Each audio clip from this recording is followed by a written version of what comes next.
बुढ़ापे से कोई नहीं बचा।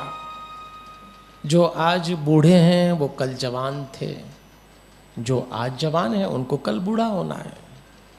और जवानी वो होती है जो जाके नहीं आती, और बुढ़ापा वो होता है जो आके नहीं जाता, ये लेके ही जाता है।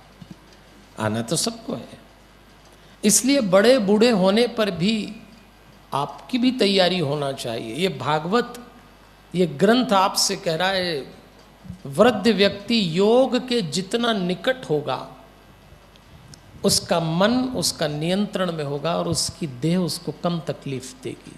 कितने दिन करेंगे आप ये पूजा, इस हाथ से माला कितने दिन जपेंगे? एक दिन उंगलियां माला जपने लायक नहीं रहेंगी, एक दिन ये नेत्र दर्शन नहीं कर पाएंगे, एक दिन ये कान कथा नहीं सुन पाएंगे, एक दिन ये पैर आपको मंदिर तक नहीं ले जा पाएंगे, और एक दिन आपके घर वाले आपको वेंटिलेटर में ही डाल देंगे। फिर क्या करोगे? सब ठाकुर जी व्रत उपास घर में रह गए। उस दिन जो एक चीज आपका साथ दे रही होगी उससे भगवान को जोड़िए। ये हाथ साथ नहीं देंगे, अभी इनसे भगवान जुड़े, पड़े जा रहे हैं प्रणाम, निलाए जा रहे हैं ठाकुर को, ये जीवा चिल्ला रहे हैं, कीर्तन कर रहे हैं, बोल बंद हो जाएंगे।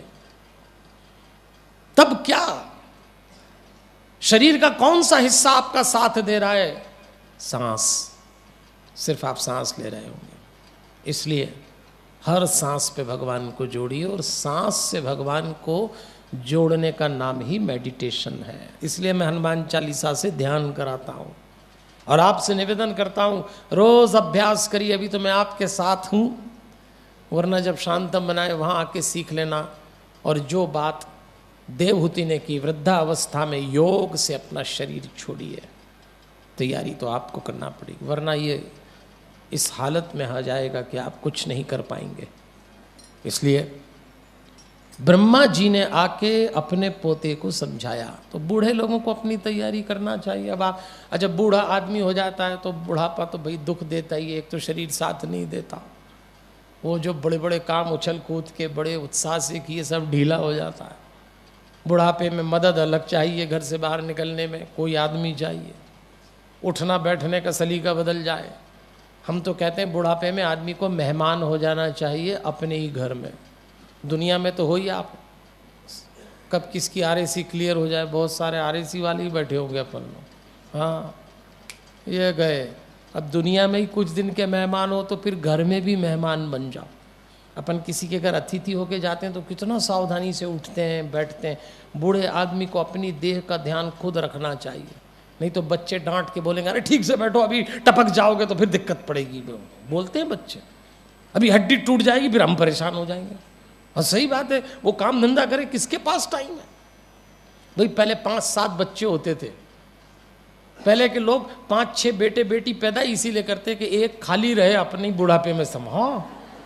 कई तो बोलते ही थे ये स्पेयर है हमारे लिए। कई बार उनसे पूछ भाई 4 बेटे हो गए, 5वां ये बुढ़ापे में कौन संभालेगा? ये 4 ज़्यादा समझदार हैं, ये थोड़ा कम अकल है। कम अकल ही संभालते हैं, अकलमंद तोड़ हो जाते हैं, फिर क्या करोगे? और अब तो 1-2 होते हैं, तो आपको खुद ही संभालना है, किसी के पास टाइम नहीं है। इसलिए योग करिए, आपको डरा नहीं रहा। पर कई बूढ़े अपनी स्थिति खुद ही बिगाड़ लेते हैं। देखो, एक गाँव के बाहर एक माई बैठी रो रही, बूढ़ी माई रो रही, तो गांव के लोग निकले, उन्होंने देखा तो उन्होंने कहा क्यों माई, क्यों रोती हो? माई का उत्तर सुनना।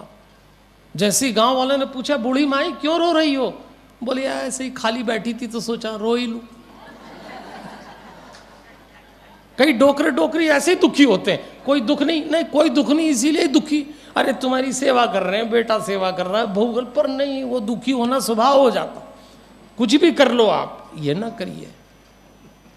बहुत सारे सौभाग्यशाली जिनके घरों में आज भी बच्चे अपनी तमाम व्यस्तताओं, अपनी तमाम योग्यताओं और अपने तमाम काम करने के बाद भी माता पिता के प्रति समर्पित हैं। एक बार उन सब बच्चों के लिए, उस परिवार के लिए ताली बजाइए जो आज भी सेवा कर रहे हैं। ऐसा नहीं हो रही सेवा।